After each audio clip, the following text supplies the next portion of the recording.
मधुबन के बाबा, मधुबन के बाबा मुरली वाले, आपका क्या कहना, आपका क्या कहना। ओम शांति। आज 6 मई 2026 के साकार मधुर महावाक्य हैं। आज मीठे मीठे बाप दादा बोले, मीठे बच्चे, जब तुम संपूर्ण पावन बनोगे तब ही बाप तुम्हारी बलिहारी स्वीकार करेंगे। अपने दिल से पूछो कि हम कितना पावन बने हैं।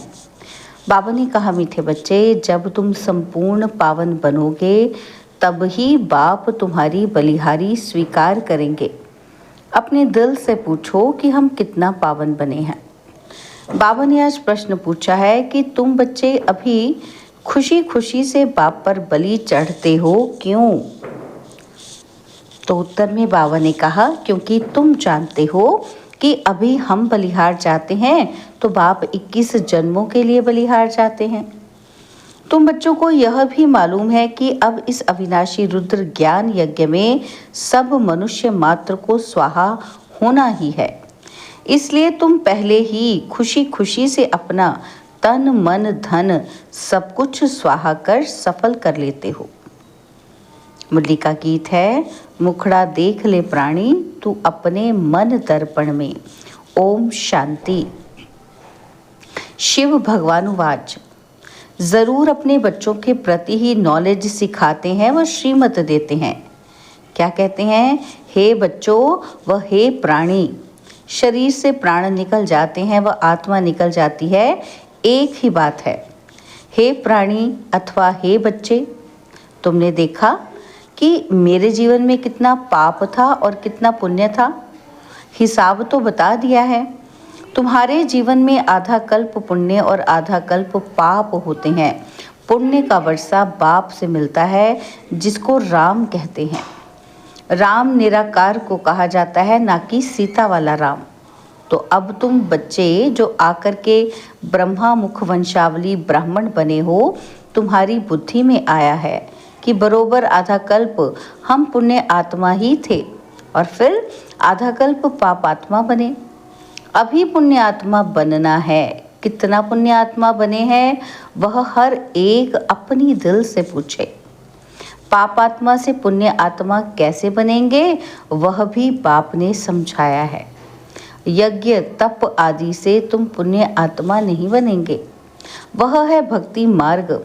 इससे कोई भी मनुष्य पुण्य आत्मा नहीं बनते हैं। अभी तुम बच्चे समझते हो कि हम पुण्य आत्मा बन रहे हैं। आसुरी मत से पाप आत्मा बनते बनते सीढ़ी उतरते ही आए हैं। कितना समय हम पुण्य आत्मा बनते हैं व सुख का वर्षा लेते हैं, ये किसी को पता ही नहीं है। उस बाप को याद तो सभी मनुष्य करते हैं, उनको ही परम पिता परमात्मा कहते हैं। ब्रह्मा विष्णु शंकर को परमात्मा नहीं कहेंगे और किसी को परमात्मा नहीं कह सकते हैं। भले इस समय तुम प्रजापिता ब्रह्मा कहते हो, परंतु प्रजापिता को कभी भक्ति मार्ग में याद नहीं करते हैं। याद सभी फिर भी निराकार बाप को ही करते हैं। ओ गॉड फादर, ओ भगवान अक्षर ही निकलते हैं, एक को ही याद करते हैं।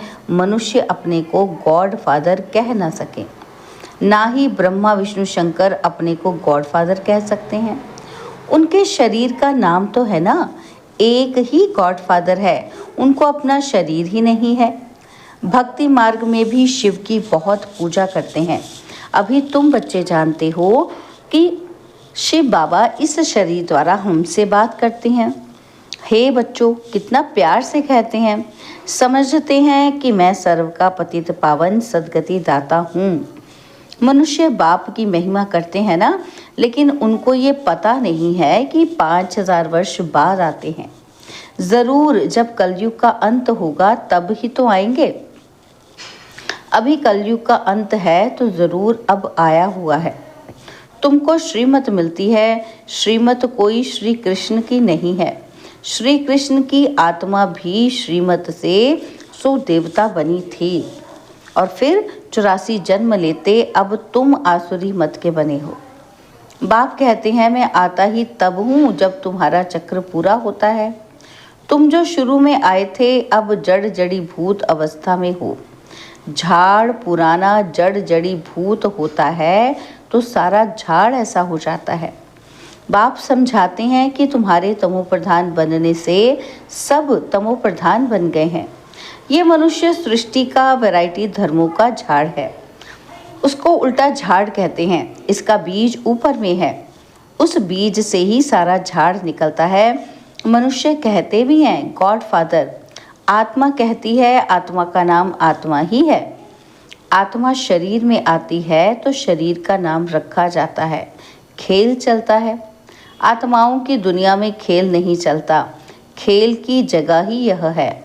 नाटक में रोशनी आदि सब होती है, बाकी जहाँ आत्माएं रहती हैं वहाँ सूर्य चांद नहीं है। ड्रामा का खेल नहीं चलता है, रात दिन यहाँ होते हैं। सूक्ष्म वतन व मूल वतन में रात दिन नहीं होते। कर्म क्षेत्र यह है, इसमें मनुष्य अच्छे कर्म भी करते हैं और बुरे कर्म भी करते हैं। सतयुग त्रेता में अच्छे कर्म होते हैं क्योंकि वहाँ 5 विकार रूपी रावण का राज्य ही नहीं है। बाप बैठ कर्म अकर्म विकर्म का राज बताते हैं। कर्म तो करना ही है, यह कर्म क्षेत्र है। सतयुग में जो मनुष्य कर्म करते हैं वह अकर्म हो जाता है, वहाँ रावण राज्य ही नहीं, उनको हेवन कहा जाता है। इस समय हेवन है नहीं।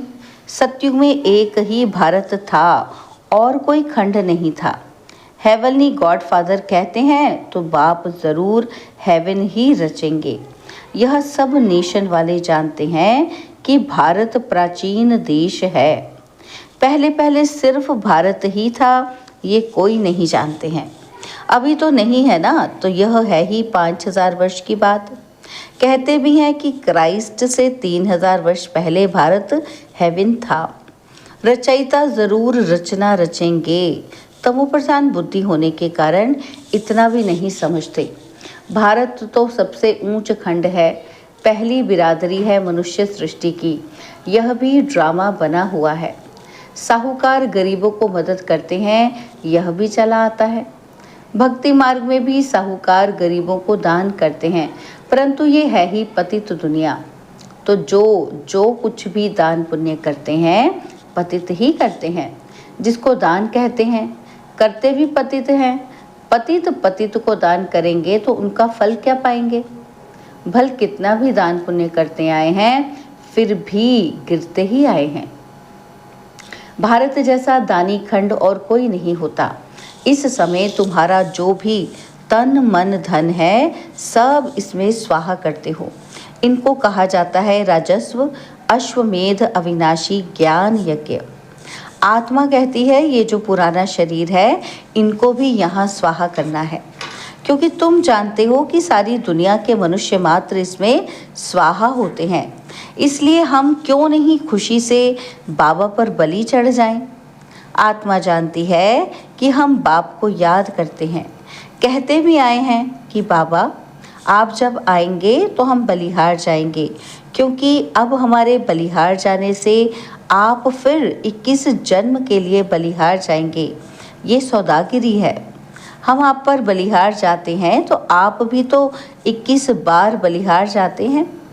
बाप कहते हैं जब तक तुम्हारी आत्मा पवित्र नहीं बनी है तब तक हम बलिहारी स्वीकार नहीं करते हैं। बाप कहते हैं मामेकम याद करो तो आत्मा प्योर बन जाएगी। बाप को भूलने से तुम कितने पतित तो दुखी हुए हो।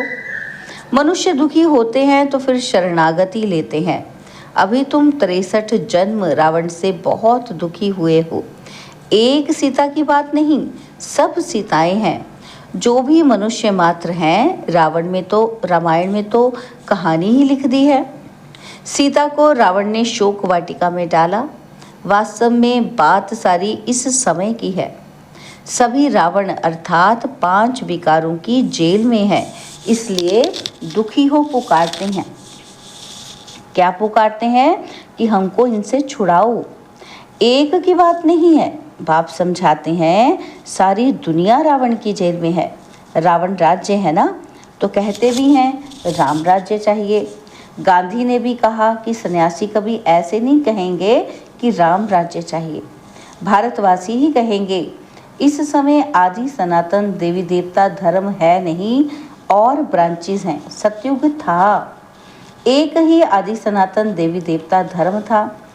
अभी वह नाम ही बदला हुआ है।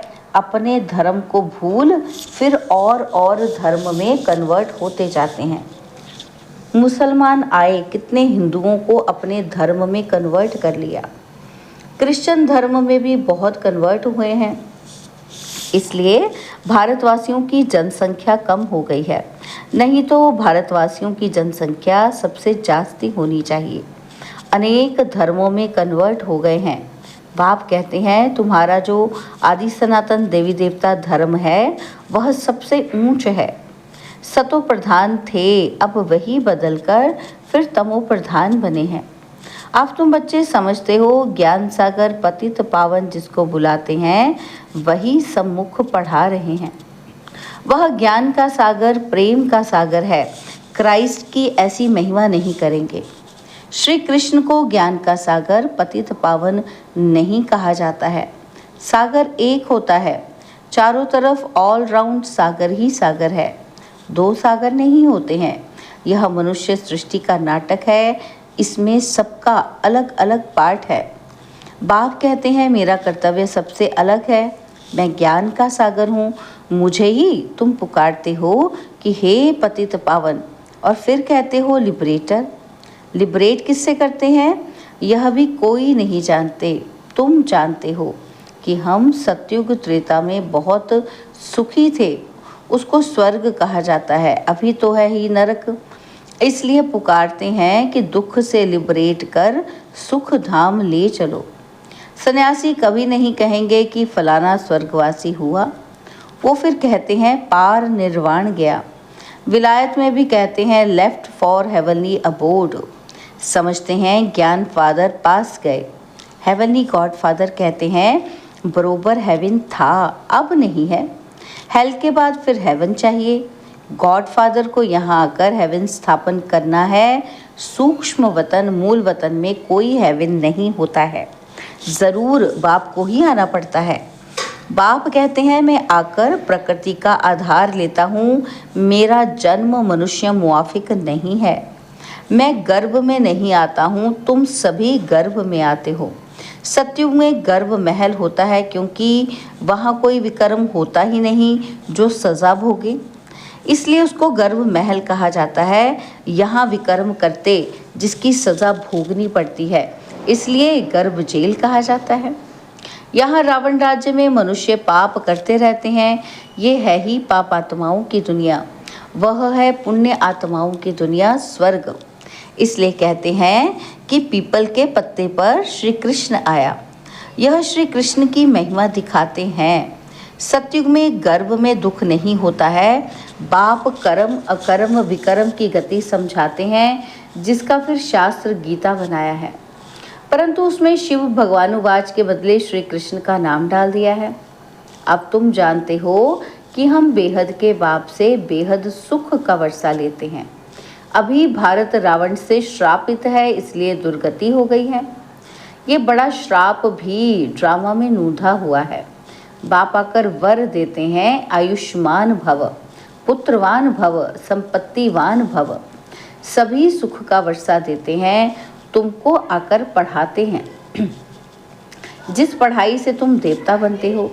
ये नई रचना हो रही है, ब्रह्मा द्वारा तुमको बाप अपना बनाते हैं। गाया भी जाता है प्रजापिता ब्रह्मा, तुम उनके बच्चे ब्रह्मा कुमार कुमारियां बने हो। दादे से वर्षा बाप द्वारा लेते हो, आगे भी लिया था, अब फिर बाप आया है। बाप के बच्चे तो फिर बाप के पास जाने चाहिए, परंतु गाया हुआ है प्रजापिता ब्रह्मा द्वारा मनुष्य सृष्टि की स्थापना होती है, तो यहाँ होगी ना। आत्मा के संबंध में कहेंगे कि हम भाई भाई हैं। प्रजापिता ब्रह्मा की संतान बनने से तुम भाई बहन बनते हो। इस समय तुम सब भाई बहन हो। तुमने बाप से वर्षा लिया था, अब भी बाप से वर्षा ले रहे हो। शिव बाबा कहते हैं मुझे याद करो। तुम आत्मा को शिव बाबा को याद करना है। याद करने से ही तुम पावन बनेंगे और कोई उपाय नहीं है। पावन बनने सिवाय तुम मुक्ति धाम में जा भी नहीं सकते हो।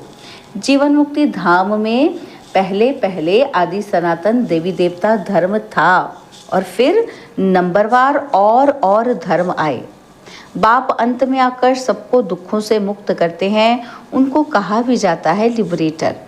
बाप कहते हैं तुम सिर्फ मुझे याद करो तो तुम्हारे पाप भस्म हो जाएंगे। बुलाते भी हो कि बाबा आओ हमको पतित से पावन बनाओ। टीचर तो पढ़ाते हैं, इसमें चरित्र करते हैं क्या? यह भी पढ़ाई है। बाप ज्ञान का सागर ही आकर ज्ञान देते हैं। अच्छा, मीठे मीठे सिकिलदे बच्चों प्रति माता पिता बाप दादा का याद, प्यार और गुड मॉर्निंग। रूहानी बाप की रूहानी बच्चों को नमस्ते। हम रूहानी बच्चों की रूहानी बाप दादाजी को दिलवा जान सिकवा प्रेम से नमस्ते। ओम शांति। प्यारे बाबा, मीठे बाबा, मेरे बाबा, शुक्रिया बाबा, शुक्रिया बाबा, शुक्रिया। धारणा के लिए मुख्य सार है। पहला पॉइंट है कर्म, अकर्म और विकर्म की गति को जान। अब कोई विकर्म नहीं करना है। कर्म क्षेत्र पर कर्म करते हुए विकारों का त्याग करना ही विकर्म से बचना है। सेकंड पॉइंट है ऐसा पावन बनना है जो हमारी बलिहारी बाप स्वीकार कर ले। पावन बनकर पावन दुनिया में जाना है। तन मन धन इस यज्ञ में स्वाहा कर सफल करना है। बाबा ने आज हमें वरदान दिया, नॉलेज की लाइट माइट द्वारा विघ्न विनाशक बनने वाले मास्टर नॉलेजफुल भव। नॉलेज की लाइट माइट द्वारा विघ्न विनाशक बनने वाले मास्टर नॉलेजफुल भव। भक्ति मार्ग में गणेश को विघ्न विनाशक कहकर पूजते हैं, साथ साथ उन्हें मास्टर नॉलेजफुल अर्थात विद्यापति भी मानते हैं। तो जो बच्चे मास्टर नॉलेजफुल बनते हैं वो कभी विघ्नों से हार नहीं खा सकते, क्योंकि नॉलेज को लाइट माइट कहा जाता है, जिससे मंजिल पर पहुंचना सहज हो जाता है। ऐसे जो विघ्न विनाशक हैं बाप के सदा साथ कंबाइन रहते हुए नॉलेज का सिमरन करते रहते हैं, वो कभी विघ्न हार नहीं बन सकते। स्लोगन है अंदर बाहर जो भी बुराइयां हैं उन्हें संपूर्ण विल कर दो तो विल पावर आ जाएगी। अंदर बाहर जो भी बुराइयां हैं उन्हें संपूर्ण विल कर दो तो विल पावर आ जाएगी। इस मंत्र के बाबा के व्यक्त इशारे हैं, सदा अचल अडोल एक रस स्थिति का अनुभव करो। तो बाबा कहते अभी अनुभवी वन औरों को भी अचल अडोल बनाने का अनुभव कराने का समय है। अभी खेल करने का समय समाप्त हुआ। अब सदा समर्थ बन निर्बल आत्माओं को समर्थ बनाते चलो। आप लोगों में निर्बलता के संस्कार होंगे तो दूसरों को भी निर्बल बना देंगे। ज्ञान की हर पॉइंट का अनुभवी बनने के लिए एकांत प्रिय बनो, एकाग्रता का अभ्यास बढ़ाओ। अच्छा, ओम शांति। ओम शांति। आज की मुरली का ज्ञान और सार हम सब ने सुना। अब आपकी बारी है। नीचे कमेंट करके हमें ज़रूर बताएं कि आज की मुरली से आपने कौन सी 5 मुख्य बातें सीखी या समझी। आपके कमेंट्स और विचारों से बाकी सभी भाई बहनों को भी मुरली का गहरा अर्थ समझने में बहुत मदद मिलेगी। तो चलिए अपने विचार नीचे कमेंट्स में शेयर करें और ज्ञान की इस चर्चा को आगे बढ़ाएं। ओम शांति।